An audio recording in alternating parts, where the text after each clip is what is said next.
이건 몇 년 전 내가 자취하면서 겪었던 일이야. 때는 11월 중순 초겨울이라 흐리고 쌀쌀한 날의 연속이라 내 기분도 덩달아 울적했었어. 사실 나는 그때쯤 집안 사정으로 1년 정도 혼자 떨어져서 생활해야 했거든. 혼자 살 집을 구하기 위해 대학가 근처 부동산을 돌면서 집을 알아봤는데 당시 우리 집이 넉넉한 형편이 아니라서 내 주머니 사정에 맞는 집을 찾기가 어려웠어. 그러던 어느 날 내가 연락처를 남기고 온 부동산에서 괜찮은 방이 나왔다고 전화가 왔어. 보증금은 다른 곳이랑 비슷했지만 월세가 굉장히 낮은 원룸이었어. 보통 그 주변 월세 시세가 50만원 정도였는데 그 집은 15만원이었으니 얼마나 싼 집인지 알겠지? 정말 흔치 않은 기회라는 생각에 당일에 바로 집을 보러 가겠다고 부동산으로 찾아갔어. 부동산 중개인분과 함께 찾아간 그 건물은 대학가에서 꽤 거리가 있는 외진 곳에 있었어. 게다가 건물 앞에 좁은 길은 대낮인데도 사람의 왕래가 거의 보이지 않을 정도로 한산한 곳이었지. 건물은 외관으로 봤을 때 지은 지 2, 3년 정도 된 짙은 회색의 4층 구조였는데 건물 주위를 꼼꼼히 둘러보던 중 나는 두 가지 이상한 점을 발견했어. 첫 번째는 건물의 양옆과 앞뒤가 모두 다른 건물에 의해 가려져서 그 건물엔 햇빛이 하나도 들지 않았어. 대낮이었는데도 그 건물 앞에 서 있으면 스산한 초저녁과 같이 느껴졌고 초겨울이라 날씨가 건조한 편이었는데도 그 건물 주변은 유독 습하고 눅눅하게 느껴졌지. 두 번째는 건물의 생김새였어.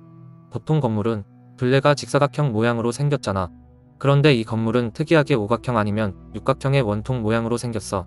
더욱 이상한 건 건물 둘레로 1m 정도 사람이 지나다닐 만한 공간이 있었는데 그 공간을 따라 건물을 한 바퀴 쭉 돌아보면 1층에 거주하는 사람들 실루엣이 다 보이는 형태였지.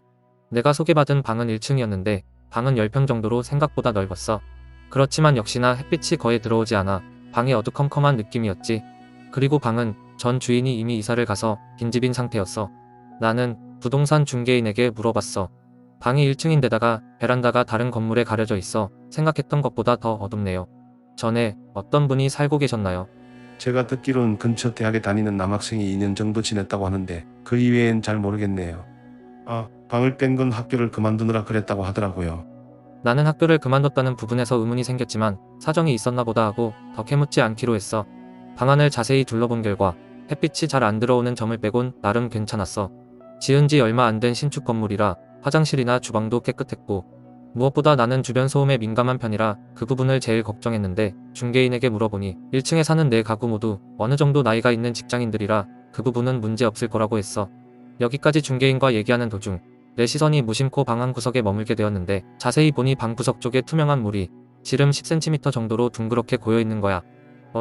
방 안에 웬 물이 고여있네요. 그러네요.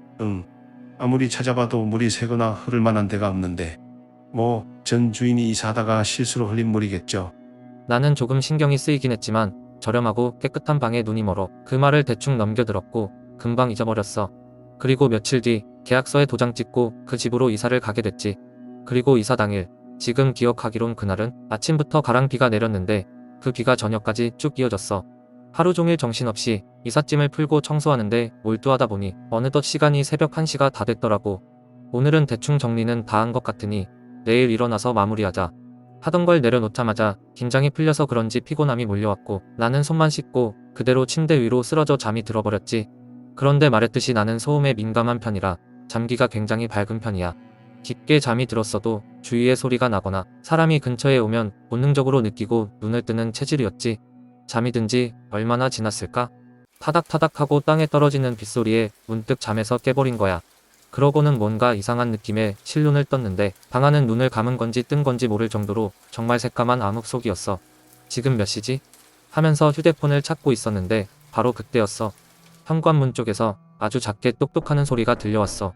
그 순간 나는 모든 행동을 멈추고 온몸의 신경을 현관문 쪽에 집중했지. 10초 정도 지나고 내가 잘못 들은 건가? 싶었던 그때 나는 바로 형광등을 켜고 일부러 큰 소리로 말했어. 누구세요? 그런데 현관문에선 아무런 대답도 들려오지 않았어. 나는 자리에서 일어나서 현관문 앞으로 가까이 다가갔어. 지금 이 현관문 너머에 무언가가 서 있다는 느낌이 본능적으로 강하게 느껴졌어.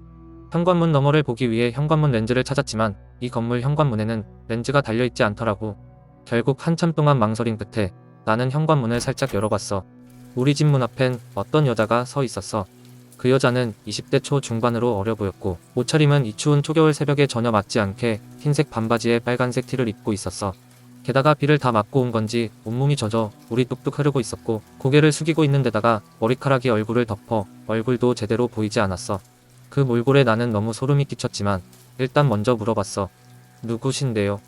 민혁이 어디 있어요? 민혁이요? 그런 사람 안 사는데요.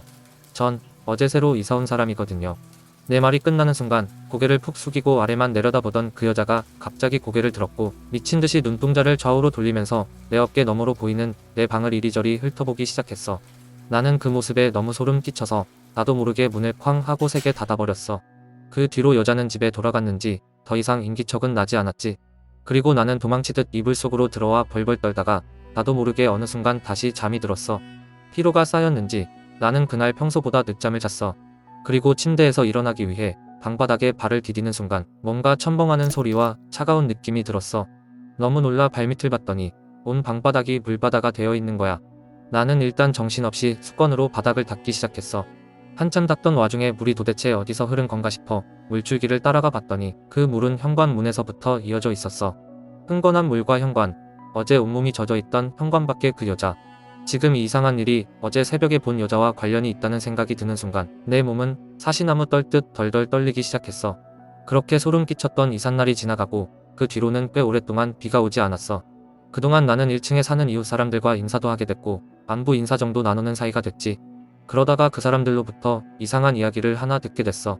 보통 1층 사람들은 창문을 잘 열어두지 않지만 방범창도 잘 되어 있고 해서 한여름같이 더운 날에는 창문이나 커튼을 열어놓고 생활하는 경우가 많은 편이래. 그런데 한여름 장맛비가 부슬부슬 오는 날이면 어김없이 창밖에 웬 여자가 건물 주위를 빙빙 돌아다닌다는 거야. 그러다가 눈이 마주치기라도 하면 그 여자가 흉측스럽게 씩 웃는데 그 모습이 너무 소름이 끼쳐서 이사 왔다가 도망치듯 나간 사람들이 정말 많았대. 심지어 어떤 사람은 매번 비 오는 날마다 이런 일이 반복되자 참다 못해 그 여자를 잡으러 쫓아나간 적도 있지만 신기하게도 그 여자는 발소리조차 내지 않고 후련히 사라지고 없었다고 해. 나는 그 여자의 정체가 궁금하기도 하면서 한편으로는 이사 오던 날 밤의 일이 생각나서 소름이 끼쳤어. 그리고 얼마 후 집에 들어오는 길에 우연히 옆집 사는 남자를 만났고 심심하면 소주 한잔 하자길래 우리 집에서 간단히 술 한잔하게 됐어. 술잔을 주고받고 이런저런 얘기를 하던 중 나는 내가 이사 오던 날 겪은 이야기를 꺼내게 됐지. 그리고 그 남자로부터 내가 살고 있는 방의 충격적인 비밀에 대해 듣게 됐어. 내가 들어오기 전에 이 방에서는 대학교 CC가 동거를 하고 있었대. 그리고 작년 여름쯤 그 커플은 바다롯과 MT를 가게 됐고 여학생이 해수욕 도중 소용돌이 구역에 휘말려 실종된 거야. 인근 바다를 수색했지만 결국은 시체도 찾지 못한 채로 사건이 끝났다고 해. 그 사건 뒤 남학생은 도망치듯 이사를 가버렸대. 그리고 그 이후로 비 오는 날마다 그 여자가 나타나기 시작한 거야.